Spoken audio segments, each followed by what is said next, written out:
एक और बड़ी खबर अपने दर्शकों को बता दें, बवाना मर्डर केस में बड़ी गिरफ्तारी हुई है। 19 साल का शार्प शूटर कृष्णा गिरफ्तार हुआ है। हिमांशु भाऊ गैंग से इस आरोपी के तार जुड़े हैं। अवैध पिस्टल और कारतूस बरामद किया गया है। विदेशी हैंडलरों के इशारे पर हत्या का आरोप है। तो दिल्ली पुलिस की क्राइम ब्रांच ने बवाना में जोगिंदर की हत्या मामले में खुलासा करते हुए बड़ी सफलता हासिल की है। पुलिस ने हिमांशु भाऊ, विक्की हड्डल और डाकू कुलासिया गैंग से जुड़े 19 साल के शार्प शूटर कृष्णा को गिरफ्तार किया है। यह तस्वीर आप देख सकते हैं। क्राइम ब्रांच दिल्ली ने कृष्णा की गिरफ्तारी के बाद जो है वो आपको नजर आ रही होगी। भावना लगातार हमारे साथ जुड़ी हुई है तमाम जरूरी अपडेट्स के साथ। भावना, ड्रग्स तस्करी पर हमने विस्तार से बातचीत की, लेकिन माफियाओं के खिलाफ एक्शन वो भी दिल्ली में लगातार जारी है। जी देखिए, बात बिल्कुल सही है। जहां एक तरफ ड्रग्स के खिलाफ कार्रवाई दिल्ली पुलिस करती हुई नजर आ रही है, वहीं देखा जाए तो जिस तरीके से गैंग वॉर लगातार नजर आ रही है, वहीं ये कहा जा सकता है जो गैंगस्टर है वो जिस तरीके से एक्टिव होते हुए नजर आ रहे थे, उसको लेकर एक बड़ी कामयाबी जो है वो दिल्ली पुलिस के हाथ लगी है। दिल्ली पुलिस की क्राइम ब्रांच ने बवाना के जोगिंदर उर्फ काला की हत्या मामले में खुलासा करते हुए हिमांशु भाऊ, विक्की हड्डल और डाकू कुलासिया गैंग के 19 वर्षीय शार्प शूटर कृष्णा को गिरफ्तार किया है और आरोपी के कब्जे से एक 7.65 mm की अवैध पिस्टल और 2 जिंदा कारतूस भी जो है बरामद किए गए हैं। मैं आपको बता दूं कि 19 जुलाई को रोहिणी सेक्टर 29 में गुप्त सूचना के आधार पर कार्रवाई पर आरोपी को जो है दबोचा गया। पूछताछ में उसने खुलासा किया कि गैंग के विदेशी हैंडलर के कहने पर उसने अपने साथियों के साथ मिलकर 17 जुलाई को बवाना में जोगिंदर उर्फ काला की गोली मारकर हत्या कर दी थी। हत्या के बदले आरोपियों को पैसे और विदेश में बसने का लालच दिया गया था। वहीं क्राइम ब्रांच का कहना है कि इस मामले में फरार अन्य आरोपियों की भी तलाश जारी है और पूरा जो मॉड्यूल है, पूरा जो षड्यंत्र है, उसकी भी जांच की जा रही है। यानी कि साफ तौर पे ये कहा जा सकता है कि क्राइम जिस तरीके से लगातार हत्याओं का सिलसिला दिल्ली में जारी है, उसको देखते हुए गैंगस्टर्स के ऊपर और नशे के खिलाफ दिल्ली पुलिस सख्त कार्रवाई करती हुई नजर आ रही है। आगे क्या कुछ ब्रीफ किया गया पुलिस की तरफ से, क्योंकि ये सिर्फ एक गिरफ्तारी तक सीमित नहीं है कि आपने शार्प शूटर कृष्णा नाम के एक शख्स को गिरफ्तार किया है। आगे चुनौतियां आपके सामने बहुत बड़ी है, क्योंकि दिल्ली में ये गैंगस्टर की जो भावना ट्रेल है ना, ये बहुत बड़ी है और सबसे महत्वपूर्ण ये कि ये ट्रेल आने वाले वक्त में लगातार कई और लोगों तक जुड़ती जा रही है। जी देखिए, बात बिल्कुल सही है। अगर देखा जाए तो आपराधिक घटनाएं इतनी बढ़ती जा रही है कि एक के बाद एक जो लोग हैं इस गैंग में जो है शामिल होते हुए नजर आ रहे हैं। वहीं साफ तौर पे देखा जाए, जैसे इस पूरे मामले में देखा जाए, जब शार्प शूटर कृष्णा को गिरफ्तार किया गया तो उसने साफ तौर पे बताया कि आरोपियों को जो है वो बाहर बसने का और पैसों का लालच जो है वो दिया गया था। यानी कि छोटे से लालच के कारण आरोपी जो है आपराधिक वारदातों को अंजाम देने के लिए कहीं ना कहीं उत्सुक होते हुए नजर आ रहे हैं। लेकिन इसके खिलाफ देखा जाए तो अब दिल्ली पुलिस जो है पूरी तरीके से सख्त कदम उठाती हुई नजर आ रही है। चाहे गैंगस्टर हो, चाहे शार्प शूटर हो, सबके खिलाफ जो है कड़ी से कड़ी कार्रवाई की जा रही है। और वही मैं आपको बता दूं, केवल इसी गिरफ्तारी तक ये मामला सीमित नहीं रहेगा।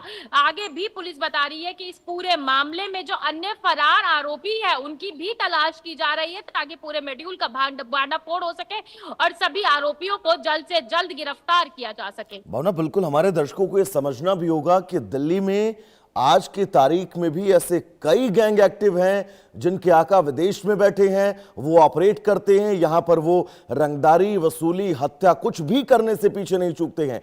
तो उन हैंडलर तो कब पहुंचेगी दिल्ली पुलिस, दिल्ली की क्राइम ब्रांच?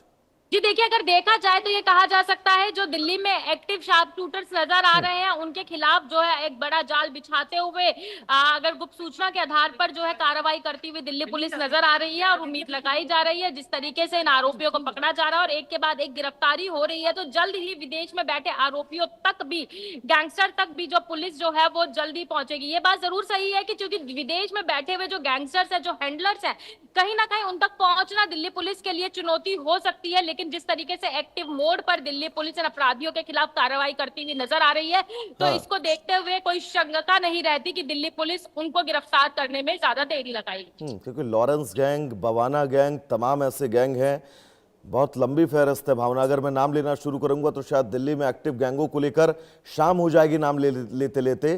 तो कैसे दिल्ली पुलिस इन चुनौतियों से निपटेगी, इन गैंगों के सरगनाओं तक पहुंचेगी, इन गैंगों के स्लीपर सेल्स को खत्म करेगी? आपको बता दूं कि कहीं ना कहीं इन गैंग्स को पकड़ने के लिए, इन शार्प शूटर्स और हैंडलर्स को पकड़ने के लिए दिल्ली पुलिस द्वारा लगातार एक ब्लूप्रिंट तैयार किया जाता है, जिसके ऊपर दिल्ली पुलिस जो है काम करती हुई नजर आती है। और उसी का नतीजा है कि एक के बाद एक गिरफ्तारी जो है दिल्ली पुलिस द्वारा की जा रही है। आप देखना यही होगा लेकिन जितना भावना, ये चुनौतीपूर्ण इन गैंगस्टर्स माफिया, को ये गैंगस्टर दिल्ली पुलिस को हर दिन चुनौतियां दे रहे हैं। आप गिरफ्तारी कर रहे हैं, उधर वारदात हो जा रही है। जी, ये बात भी बिल्कुल सही है। हाँ। देखिए कि कहीं ना कहीं जहां एक तरफ गिरफ्तारी की जा रही है, वहीं दूसरी वारदात को अंजाम देते हुए गैंगस्टर्स नजर आ रहे हैं। और खासतौर से देखा जाए खौफ तो नजर नहीं आ रहा है भावना इन लोगों के अंदर, इन गिरफ्तारियों के बावजूद भी। जी बिल्कुल सही। कहीं ना कहीं अपराधी जो है राष्ट्रीय राजधानी दिल्ली में तो अपराधी बेखौफ होते हुए नजर आ रहे हैं, लेकिन कहीं ना कहीं जिस तरीके से दिल्ली पुलिस के अधिकारियों में भी लगातार फेरबदल होता हुआ नजर आ रहा है, तो इसको देखते हुए शंका नहीं रहती कि जल्दी इन अपराधियों तक दिल्ली पुलिस पहुंचेगी। और दिल्ली में जो लगातार क्राइम बढ़ता जा रहा है या अपराधी बेखौफ होकर वारदातों को अंजाम देते हुए नजर आ रहे हैं, वो घटनाक्रम भी जो है और भावना, ये भी मानकर चला जाए, दिल्ली के अंदर जिस अपराध के प्रति जीरो टॉलरेंस की नीति का जिक्र किया जा रहा है, वो जीरो टॉलरेंस दिल्ली में फिलहाल दूर बहुत है अभी। जी देखिए, अगर देखा जाए तो ये बिल्कुल सही है कि दिल्ली में तमाम ऐसे क्षेत्र हैं जहां पर आपराधिक घटनाएं जो हैं वो लगातार एक के बाद एक बढ़ती हुई नजर आ रही है। और अगर उन आपराधिक घटनाओं में देखा जाए तो कोई गैंग से मिला हुआ नजर आता है, तो कहीं ना कहीं जुवेनाइल जो है इन वारदातों को अंजाम देते हुए नजर आते हैं, जिसको लेकर जो है दिल्ली पुलिस द्वारा लगातार एक के बाद एक सख्त कदम उठाए जा रहे हैं। और कहीं ना कहीं देखा जाए तो जिस तरीके से अब दिल्ली के सीपी जिनको अनुराग सिंह को जिस तरीके से दिल्ली की कमान सौंपी गई है, तो उम्मीद लगाई जा रही है कि आगे आने वाले समय में और भी फेरबदल जो है वो देखने को मिल सकते हैं और अपराध के खिलाफ कड़ी कार्रवाई दिल्ली पुलिस द्वारा, दिल्ली के आला कमान द्वारा की जा सकती है। बिल्कुल भावना, बहुत बहुत शुक्रिया आपका तमाम जरूरी अपडेट्स के लिए। तो चलिए दर्शकों,